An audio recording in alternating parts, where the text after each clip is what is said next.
Немам време сега да зборувам за загаденоста зашто мора да почнеме со конференцијата поврзана за состојбата со животната средина. Ова на англиски го изјави министерот за животна средина Насен Нуредини, кој ниту денеска не сакаше да одговори на новинарските прашања поврзани со загадувањето. Кога новинарите почнаа да поставуваат прашања, се побуни и портпаролката на министерот дека прашања не биле дозволени и дека за нив немале време, но затоа пак имаа време да им се изнасмеат на новинарите. Што конкретно државата прави за да се намали загаденоста во моментот? Конкретно. Ве молам, ви реков темата денеска.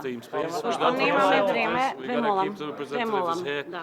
Имаме денеска програма. Само кратко, што прави државата? Значи, ве молам. Настанот треба да започне. Ве молам да го проследиме извештајот.